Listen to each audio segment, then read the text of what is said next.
Hey there, friends and enemies, Joper here again, and today I need to talk about the DioField Chronicle ending. This game was crazy. The story, I think, had a lot more twists and turns than I was expecting, but after looking back and now reading some of the character pages, it all kind of makes sense. However, if you beat the game, you let the credits roll, and you did not jump back in to read some of this lore, you might have missed something. So I wanted to go over all that, as well as my thoughts on what we've seen. So this game, for me, obviously there's going to be major spoilers. We had the ending where Fred and Andreas confront the general from the Empire, kill him as you would expect, but then Andreas turns a gun to Fred and the screen goes black and he pulls the trigger, but we don't see him actually kill him. So there's some questions lingering there. Everyone, I would assume, would have expected a sequel is coming or some DLC at some point with this game based off of that ending.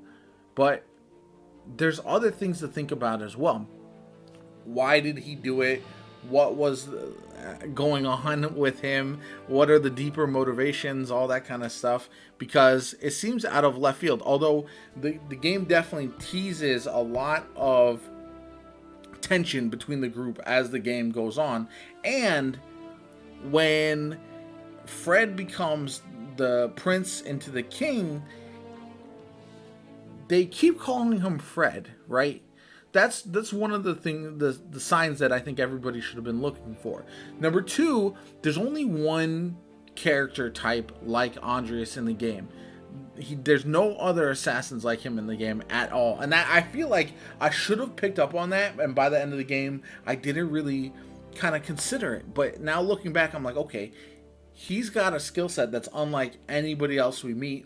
And that is very, very interesting because all the other classes seem to have multiple options. Besides, okay, so the axe-wielding character also does not have a secondary character in that class either. But I feel like it should have been kind of more obvious with him being an assassin the whole time. Essentially, it doesn't specifically say that, but we know that's what his skill set, his abilities are. So that was curious to me, and now that I was thinking back on it, it's like, okay, he was a very good tactician, like way better than some random kid should have been. And so as you dive into these lore pages, you can look at the documents and look at the people. Andreas Ronderson, a secret agent of the Trovel-Scovian Empire, and actually a member of the Empire's elite unit, the Einswell. So he was an absolute top-tier agent. Blessed with natural talent for wielding magic owing to his Alatanian blood, the Empire adopted him at a young age and trained him in the art of combat. His objective is to infiltrate the inner circles of Alatane's government to intensify civil unrest and to generally cause trouble for the kingdom. It was drilled into him that his purpose is to aid the Empire in taking control of the kingdom and its shade in order to bring prosperity. Upon returning to Alatan, he was taken in by Duke Hende, who had long had secret dealings with the Empire, so they knew each other through the Empire, who arranged for him to become Chamberlain to Levantia Shatham. He had remained in close combat with the Empire and has always followed their orders, but he has no intention of remaining their puppet. He longs for peace and freedom, and is willing to do whatever it takes to achieve his goals. So we see him in the final cutscene wearing the general armor outfit of the Empire. So it'll be interesting to see where that goes from there, whether he does actually serve the Empire if we do get a sequel at some point. Now we've got Frederick Lesser. Driven to realize the dying wish of his friend Levantia Shatham, Frederick falsely declared himself to be the fourth prince and laid claim to the throne of Alatan. He deceived the Lord's Council by carving an imitation of the Mark of the Blessed into his hand and by having Princess Hezelia vouch for his identity, thus becoming the Shatham dynasty's 12th king. His reputation as a bullfox made him popular, and his ascent to the throne was generally welcome. Over time, however, he lost his composure, and his drive and charisma slowly waned. In the end, even his closest friend Andreas abandoned him, and he was killed in the final battle against the Empire. So I'm sure Andreas would tell everybody that Fred died in the combat, and it was true. Fred was losing it, and for someone who wasn't actually the prince, he was becoming insanely arrogant and actually really kind of falling apart at the seams by the end of the game. And that just shows that the Mark of the Blessed, even though he faked the items on his skin, could not actually fake his ability to lead. And yeah, it was interesting to watch. And then we got Iska. He's another character who left. He started to feel a rift between him and his comrades. In particular, there was friction between him and Frederick, who was obsessed with wielding the power of the throne. That's one thing that I think really altered the ending of this game. When this friction grew too great, Iska realized that there was no place for him in the unit. He resigned and inconspicuously left Central Field as soon as Fred was crowned the 12th Shatham King. He hasn't been seen or heard from since, but tales of a lone knight who crossed over to Royal mainland and defected to Paran. Some say, however, he was murdered by a thief. So this is very curious, because the murdered by a thief thing is interesting, because it could very well have been Andreas who actually killed Iska, or had Iska killed.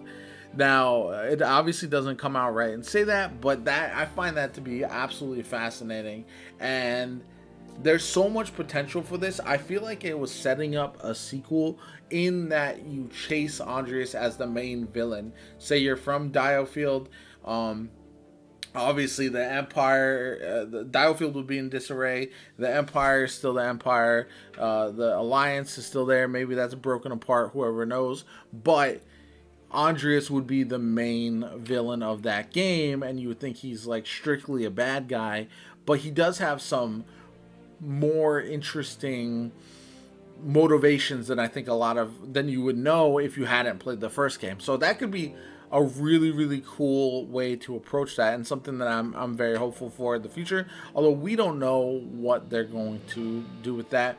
Another interesting one here was Hezekiah Shatham. So here, when she's rescued, she also says Hezekiah knows deep down that Fred is not really her brother, but never reveals this. So she's actually, I would assume, would be next in line. She does have the mark of the blessed. So when we take over, she's the leader of the church already, and also now I would assume the heir, although I don't know if females can be heir unless they go a democratic route. But she would be a major player in the game for sure if we played again. So that would be very interesting. But overall, those are my thoughts. I thought the game was interesting. I knew it was leading certain places, like there was going to be twists and turns, but at times I was really caught off guard with how I loved certain characters and disliked others. Like, I was a big fan of Iska. I thought Walter Quinn was very, very interesting, and she kind of knew the real Andreas, which was nice. And I almost wish we had seen more with Walter Quinn as a villain, almost like as our opponent. But Fred, I never really cared for him. He always seemed kind of holier than thou. And then Andreas was like head and shoulders, it felt like, above the other characters. So I found that interesting as well. Anyway, I hope you enjoyed the video. If you did, hit that like button. Make sure you subscribe to the channel. I love this game. If a sequel comes out, I will definitely be covering it. So stay subscribed to the channel. Also, I'm going to be covering a lot more JRPGs on this channel going forward. I have been having a lot of fun, not only with a walkthrough for this game, but also playing other games as well. Anyway, my name is Jopa. I hope you have a good one, and I'll catch you all later.